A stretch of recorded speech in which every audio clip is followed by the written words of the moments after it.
Hey, my name is Will. I'm a videographer based in Toronto. Today I'm going to walk you through one of the shoots that I had recently. I had to film a graduation for Toronto Film School, and I also had to film an interview right before that in a different location.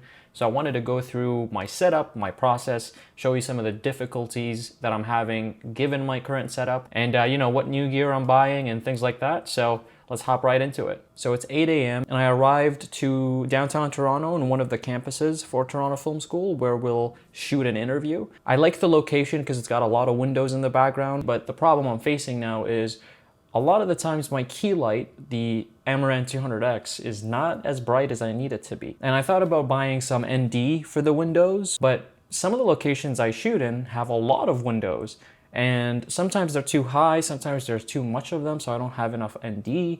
So I figured the best way to combat this is just to get a bigger light. And because of the recent Black Friday deals, I already pulled the trigger on a 600X package. It's gonna be coming, I don't know when exactly, but hey, at least I got it for a really good price, and we'll see how that performs. The rest of my setup is the same usual stuff from all my other videos. I'm running an FX3 for an A cam, an A7 IV for a B cam. On the A cam, I like to put on the 35mm 1.8 so I can get a bit of a wide shot while still keeping it a bit blurry. Still have that nice depth of field look to it. And on the B cam, I put on a 50mm 1.8, but with the A7 IV, you can switch to APS-C mode. And I find myself doing that a lot actually to give some extra usage out of the lenses I already have. It's actually one of the things that still kept me from buying an 85mm 1.8, because I know that sometimes I could just put on a 50 on the A7 IV and crop to APS-C,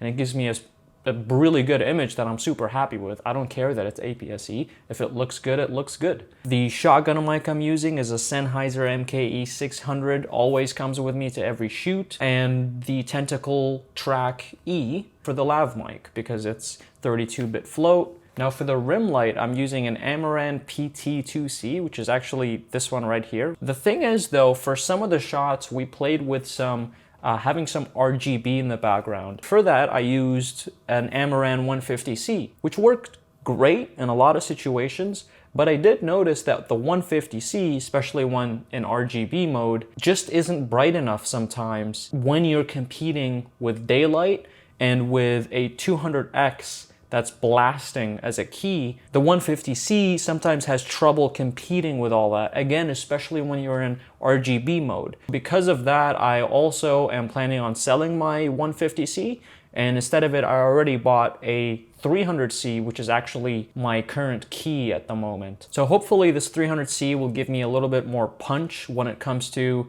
splashing some color or just competing maybe even with my 600X if I'm going to be using that as a key from now on. So after wrapping out the interview, I tear down and we go directly to the graduation, which is in a different location. And my job there was to get a really nice looking highlight video. So I was basically just on a gimbal, fly on the wall, not recording the whole thing because there's a live stream being filmed simultaneously, so I don't need to worry about recording the actual ceremony. I'm just recording snippets. For that, I was on my Ronin S2 and a Ninja V for a monitor. Whenever I get lazy to use the monitor for a while, I get used to it, and then when I go back to the monitor, I realize how much I actually enjoy shooting with a monitor. It's so much better. You can see so much more, and you can actually get a bigger dopamine hit from getting a nice shot because you actually could see more of the shot. And yeah, it was basically just setting the camera to 60 frames a second. Autofocus is on. White balance I change depending on the room I'm in, but it's mostly tungsten lighting, so I just kind of kept it at around 3700K. Shot in S-Log 3, and